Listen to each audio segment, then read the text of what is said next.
নমস্কার বন্ধুরা, আজকে হচ্ছে ইলিশ আর চিংড়ি, দুটো মাছ বাঙালির কাছে খুব জনপ্রিয় মাছ।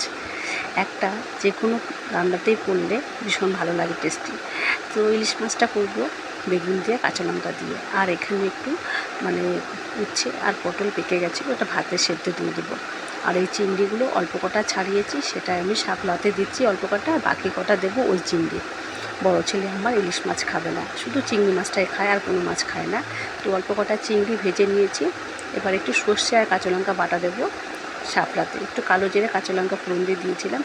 তার আগে একটু নুন দিয়ে মাখিয়ে রেখেছিলাম যাতে জলটা বেরিয়ে যায়, কারণ শাপলাতে প্রচুর জল বেরোয়। সেই জল মারতে গিয়ে আবার গ্যাস শেষ হয়ে যায়, ওই জন্য আগে থেকেই আমি ব্যবস্থা করে নিয়েছিলাম।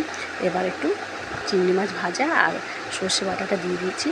শাপলাটা ভীষণ প্রিয় আমার, যে কোনোভাবেই করা হোক না কেন খুব ভালো লাগে খেতে। আর এই সময় শাপলার সময়, এই সময় শরৎকালে শাপলাটা ওঠে, বর্ষাকাল থেকে ওটা শুরু হয়ে যায়।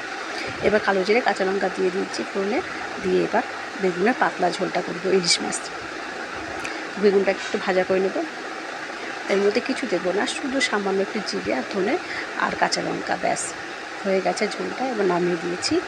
এই যে দেখুন, মাছগুলো দিয়ে ভালো করে সেদ্ধ করে নিচ্ছি। কাঁচা মাছ দিয়েছি, এটা নুন হলুদ দিয়ে আর একটু সর্ষের তেল দিয়ে মাখিয়ে রেখেছিলাম। ইলিশ মাছ না ভাজলেই ভালো, বেশি টেস্ট লাগে খেতে। ভাজলে সেই ইলিশ মাছটা খেতে ভালো লাগে না। তবে হ্যাঁ, যদি মনে করেন ইলিশের তেল ভাজা খাবেন কাঁচা লঙ্কা দিয়ে ডলে, সেটা আলাদা ব্যাপার, কিন্তু এমনি সময় ইলিশ মাছটা এমনি ভালো লাগে খেতে। যে ঝোলটা হয়ে গেছে, নামিয়ে দিয়েছি।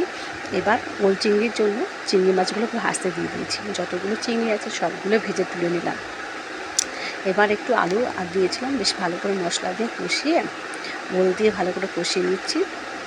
চিংড়িগুলো দিয়ে দিলাম ওলের মধ্যে, এবার ভালো করে কষিয়ে নিচ্ছি। অল্প একটু জল দেবো, ঝোলটা অল্পই দেবো, মাখো মাখো হবে তো বেশ ভালো লাগবে খেতে। আগের দিন আমার রান্নার ভিডিওতে ওল চিংড়ি করেছিলাম, একটুখানি ঝোলটা বেশি হয়ে গেছিলো, সেটা আমি জানি।